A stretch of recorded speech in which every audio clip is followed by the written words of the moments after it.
Según el derecho internacional, Irán tiene derecho a un programa nuclear con fines pacíficos, al igual que cualquier otra nación soberana. Eso es realmente innegociable, porque no podemos negar a Irán su derecho a un programa nuclear pacífico mientras aprobamos o aceptamos que otras naciones ejerzan el mismo derecho. Así no funciona el derecho internacional. Por tanto, conforme al derecho internacional, Irán está defendiendo su derecho a un programa nuclear pacífico, igual que lo haría cualquier otra nación soberana. Excels escribió en realidad que Estados Unidos presionó para que no hubiera enriquecimiento o para una suspensión a largo plazo, incluyendo propuestas como una suspensión de 20 años del enriquecimiento de uranio o incluso restricciones permanentes. ¿Cuál es la posición de Irán respecto a hacer alguna concesión en relación con sus capacidades de enriquecimiento nuclear de cara al futuro, Dr. Marandi?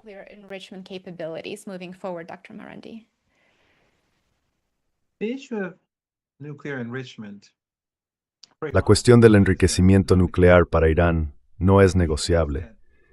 La razón es que el enriquecimiento de uranio es importante para Irán, porque el país está desarrollando centrales nucleares y siempre ha afrontado sanciones. Así que, por ejemplo, si tenemos una central eléctrica y por cualquier motivo las sanciones de Estados Unidos impiden a Irán comprar combustible nuclear, entonces nos enfrentaremos a crisis en múltiples niveles de la economía, especialmente en los próximos años cuando se completen otras centrales nucleares. Hemos visto problemas similares con la gasolina, en ocasiones en que hemos tenido escasez debido a que el consumo en Irán es muy alto. La gasolina cuesta alrededor de 1 o 2 céntimos por litro.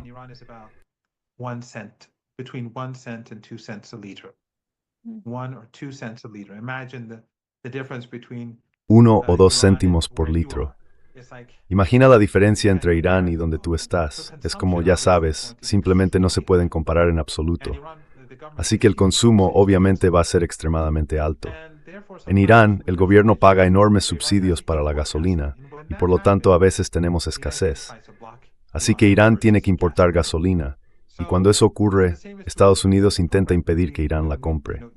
Lo mismo sucede con el programa nuclear. Tú lo sabes mejor que yo, siendo un experto en economía, a diferencia de mí, que construir una central nuclear es muy caro. La electricidad es barata una vez que has terminado la planta, pero la propia central es costosa.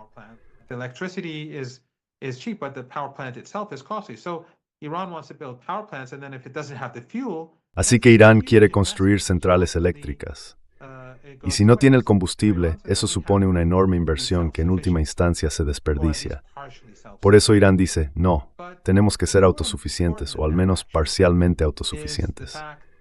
Pero más importante aún es el hecho de que esto forma parte de la soberanía de Irán. Irán tiene el derecho soberano de enriquecer uranio. Que cualquier país le diga a Irán, no puedes hacer esto porque no queremos que lo hagas, es inaceptable. La revolución islámica de hace 47 años trató precisamente de independencia, soberanía y dignidad. Irán no va a renunciar a nada de eso. Todo esto tuvo un precio muy alto.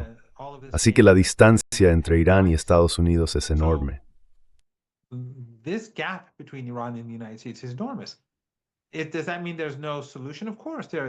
¿Significa eso que no hay solución?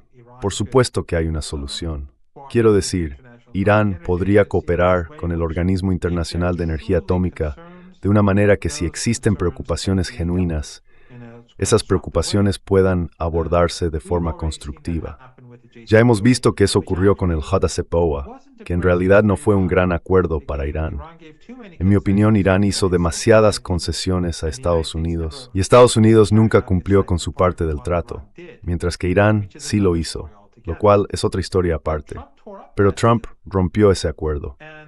Aún así, podría haber servido de modelo. Por supuesto, Irán no aceptaría el JCPOA en esa forma, porque como he dicho, Estados Unidos no estaba cumpliendo con sus compromisos.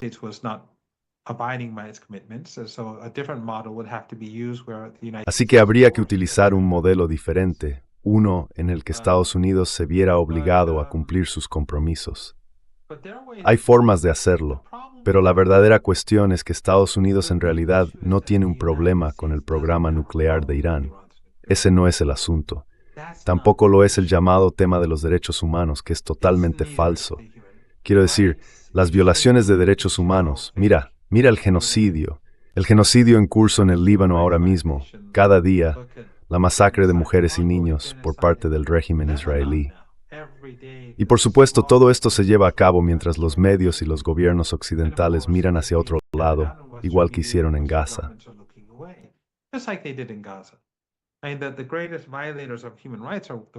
Los mayores violadores de los derechos humanos son Occidente y sus representantes y aliados. Así que los derechos humanos nunca fueron el problema, ni el terrorismo. Ellos crearon el ISIS, ellos crearon Al-Qaeda, bombardearon país tras país. Todo eso es terrorismo. Sus pilotos son todos terroristas. Los pilotos o los soldados que bombardearon las escuelas y los hospitales en Irán y Líbano. Todos ellos son terroristas. Así que el problema no es el terrorismo.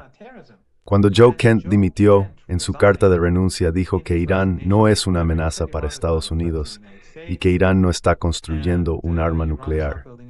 Y él era, por supuesto, un nombrado por Trump en el más alto nivel, con el máximo acceso a la inteligencia.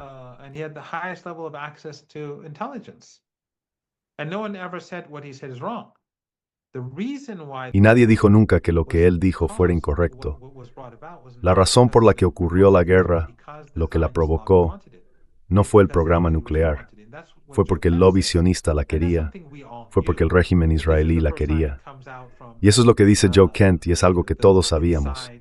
Pero esta es la primera vez que sale a la luz desde dentro del propio régimen. Así que el problema que tiene Irán es que es independiente, a diferencia de otros países de nuestra región, y que se opone al genocidio. Se opone al imperio en Cuba, en Venezuela, en Siria, durante el apartheid en Sudáfrica y por supuesto en Palestina. Y eso, especialmente en Palestina, es absolutamente imperdonable, oponerse al etnosupremacismo.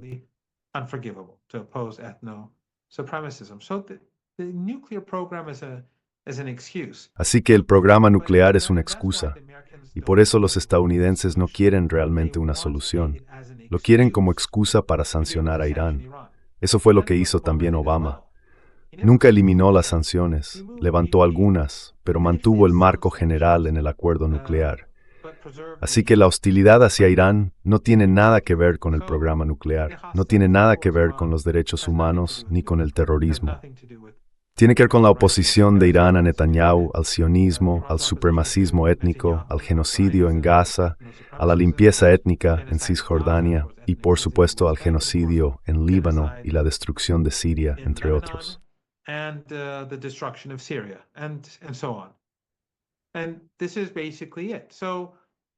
Y eso es básicamente todo. Si Estados Unidos realmente quisiera resolver el problema, existen modelos que podrían elaborarse fácilmente en los que Irán conserve su derecho a tener un programa nuclear pacífico y Estados Unidos tenga la garantía de que no habrá ninguna amenaza. Pero los medios occidentales, al formar parte del establishment político, ayudan a los gobiernos occidentales a fabricar crisis.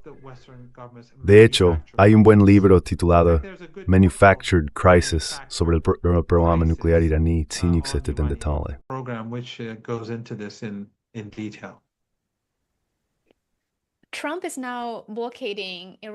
Trump está bloqueando ahora los puertos iraníes en el estrecho de Hormuz. Lo interesante es que, en teoría, un bloqueo perjudicaría más a los estados del Golfo, porque lo importan todo, que a Irán. Además, el bloqueo de Trump supone una amenaza directa para China, ya que limita su comercio y, por tanto, su soberanía. Y dudo que Trump esté dispuesto a atacar buques chinos o rusos en ese caso. Bien, los informes de hoy indican que la Marina de los Estados Unidos ha impedido que buques iraníes entren en el Golfo de Omán. Explícanos cómo ha respondido Irán al bloqueo de Trump. ¿Y cómo crees que se desarrollará esta situación a corto plazo?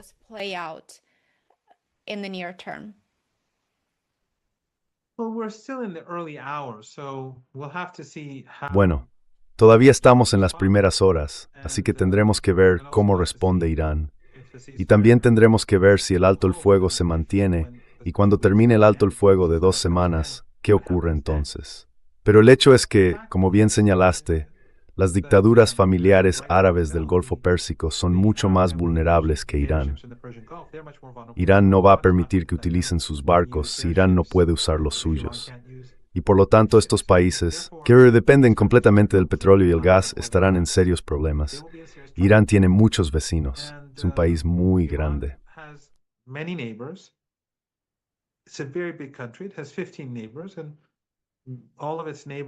Tiene 15 vecinos y todos sus vecinos al este, Afganistán y Pakistán, al norte, Turkmenistán, Rusia y Kazajistán a través del Mar Caspio, y Azerbaiyán y Armenia, y luego al oeste y noroeste, Turquía e Irak. Todos estos son accesibles para Irán con fines comerciales.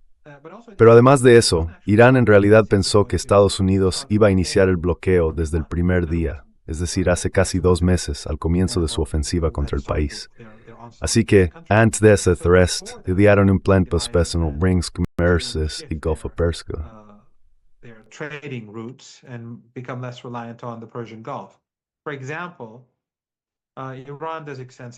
Por ejemplo, Irán mantiene un comercio extenso con Pakistán, pero solía comprar su arroz a la India.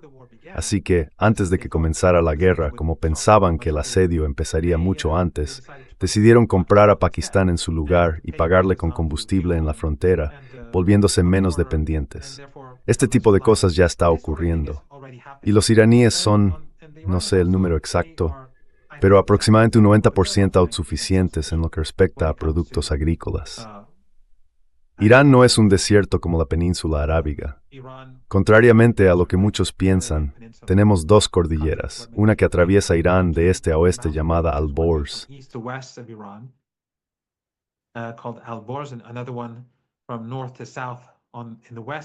Otra cadena montañosa se extiende de norte a sur en el oeste de Irán, llamada los Zagros, y allí nieva mucho.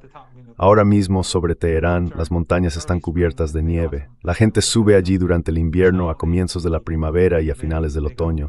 Si hay suficiente nieve, incluso van a esquiar, así que Irán tiene mucha agricultura. En general, debido a todas esas fronteras, y a que Irán tiene agricultura y produce muchos de sus propios productos localmente a causa de las sanciones, es mucho menos vulnerable que los regímenes del Golfo Pérsico. En este momento los saudíes solo pueden exportar, creo, entre 3,5 millones y 4 millones de barriles al día desde el Mar Rojo.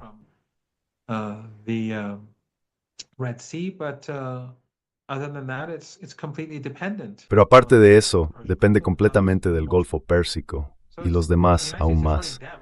Así que Estados Unidos les está haciendo más daño a ellos que a Irán. Pero más importante aún, están intensificando la crisis energética mundial que se avecina.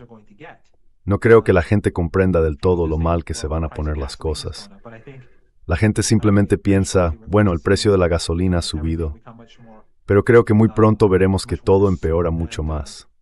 Y vamos a ver una crisis en la agricultura, debido a que los productos petroquímicos y los fertilizantes no pueden salir del Golfo Pérsico.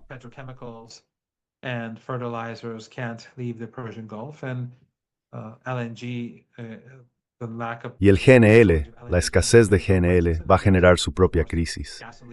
Y luego están, por supuesto, la gasolina y las refinerías que no están produciendo. Y luego, por supuesto, está el crudo. Todas estas materias primas que no se están exportando están haciendo que la escasez se intensifique cada hora, cada minuto. Cada minuto que la escasez aumenta, todo esto se acumula. Así que la crisis se avecina y Trump solo está acelerando ese proceso. Irán, financieramente, no lo está pasando mal en absoluto, porque Irán tenía alrededor de 200 millones de barriles de petróleo en el mar, según tengo entendido. Antes de que comenzara la guerra, vendieron la mitad de eso.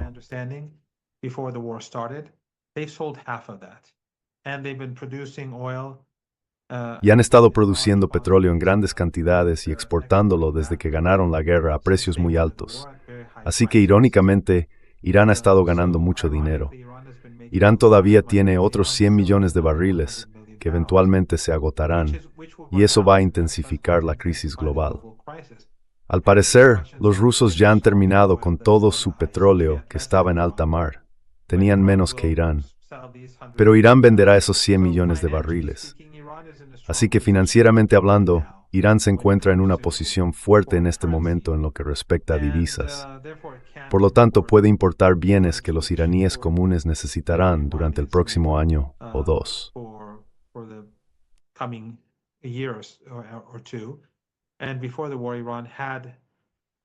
Antes de la guerra, Irán había comprado muchos de esos bienes para prepararse para este tipo de situación. No creo que Estados Unidos pueda resistir más que Irán. Pienso que la crisis global va a ejercer una presión cada vez mayor sobre Trump y que él va a salir perjudicado mucho más rápido que Irán. Los aliados de Estados Unidos también van a verse muy afectados, porque países como India, Japón, Corea y los europeos se enfrentan todos a una situación muy crítica. Es bastante interesante en realidad que la India, bajo Modi, que estaba tan cerca del régimen israelí, esté ahora sufriendo a manos del régimen israelí y de Trump por la guerra que ellos iniciaron. Esa es una de las ironías de toda esta situación.